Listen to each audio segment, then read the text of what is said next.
আপনারা জানেন যে ফেনীর বন্যা পরিস্থিতি অবনতির দিকে।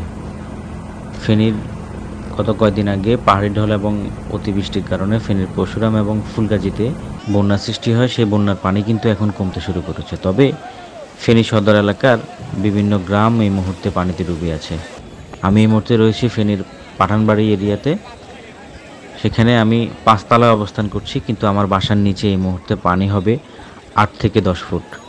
আমরা কেউই বাসা থেকে বের হতে পারছি না। বের হতে হলে আমাদেরকে পানি থেকে সাঁতরিয়ে আমাদেরকে উঁচু কোনো স্থানে যেতে হচ্ছে। এখানে প্রতিটা বাড়িতে গত ৪ দিন ধরে বিদ্যুৎ নেই। বিদ্যুৎ না থাকার কারণে এখানে সবার কিন্তু যোগাযোগ বন্ধ রয়েছে। কেউ কারো সাথে যোগাযোগ করতে পারছেন না। যারা শহরে থাকেন তারা তাদের গ্রামে মা-বাবা কেমন আছেন সেই খবর পাচ্ছেন না। যে কারণে সবাই এক ধরনের উদ্বেগ, উৎকণ্ঠার মধ্যে দিন পার করছেন। এবং যদি গতকালকে রাতের কথাই আমরা বলি, সেক্ষেত্রে এই রাত, গতকালকে যে রাত কাটিয়েছে সে কী ভয়, কী আতঙ্ক, এটি বলার মতো না। হুট করেই যেখানে পানি ছিল ৩ থেকে ৪ ফুট, সেখানে ১০ থেকে ১২ ফুট পানি জলোচ্ছ্বাসের সৃষ্টি হয়, যেখানে মানুষ খুব আতঙ্কে। যারা এই শহরে যারা নিচতলায় ছিলেন, নিচতলায় কোনো মানুষ কিন্তু এখন আর বসবাস করছেন না। তারা উপরের দিকে উঠে গিয়েছেন এবং বিদ্যুৎ না থাকার কারণে কিন্তু এখানে পানির সংকট দেখা দিয়েছে। খাবার পানি এবং মানুষের ব্যবহার্য পানি, সবগুলো পানিই কিন্তু এই মুহূর্তে নেই। যে কারণে এখানকার মানুষ খুব অসহায়ত্বের মধ্যে দিন পার করছেন। এই মুহূর্তে প্রয়োজন বিশুদ্ধ পানি, দরকার খাবার, মোমবাতি সহ অনেক কিছুরই প্রয়োজন। আমাদের এখানে সকাল থেকেই সেনাবাহিনী সহ যে সকল টিম রয়েছেন তারা উদ্ধার কাজ করছেন, কিন্তু যখন আলো চলে যাবে আবার উদ্ধার কাজ বন্ধ হয়ে যাবে। আমাদেরকে গ্রাম থেকে অনেকজনেই বারবার বলছেন যে অনেক জায়গায় আটকা পড়েছে, তাদেরকে উদ্ধার করা দরকার। তো বিশেষ করে ধন্যবাদ জানাতে চাই বাংলাদেশের মানুষকে।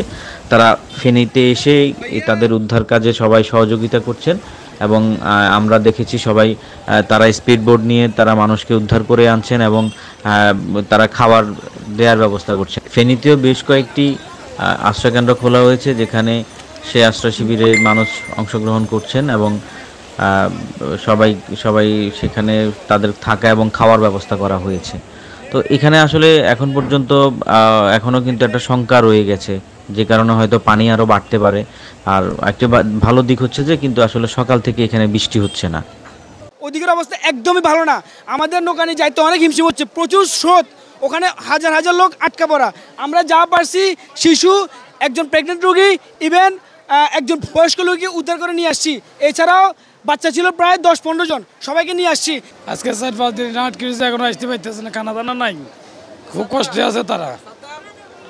এখন আমরা কোনো কিছু করতে পারি না, কেউ আমাকে সাহায্য করেন না, কেউ আনারও না নেওয়ারও না, কোনো খোঁজ খবরও পাইতেছি না। অপেক্ষায় আছি যাওয়ার জন্যই শুধু। বিবি বাচ্চার সাথে গত ৩ দিন কোনো যোগাযোগ নেই। কোথায় আছে, কেমন আছে, আল্লাহ কোথায় রাখছে। আজকে ৩ দিন বাড়িতে আনা যাইতাম পারিনি, যোগাযোগ নাই, যোগাযোগ করতে পারতেছি না। বারবার অনুরোধ করতেছি, এরা কেউ যাইতেছে না, সবাই পরশুরাম দিকে, কিন্তু লস্করহাট ওই দিকে কোনো লোক বোট যাইতেছে না। আমরা খুব আতঙ্কে, খুব সমস্যা আছে। ট্রাই করতেছি পরশুরাম যাওয়ার জন্য। পরশুরামের অবস্থা খুবই ভয়াবহ, বিশেষ করে পরশুরাম ফুলগাজী। আপনার ফুলগাজী পর্যন্ত যাওয়া যায়, কিন্তু পরশুরামের দিকে যাওয়া যাচ্ছে না। আমি ৩ দিন ট্রাই করতেছি যাওয়ার জন্য, কিন্তু যেতে পারতেছি না।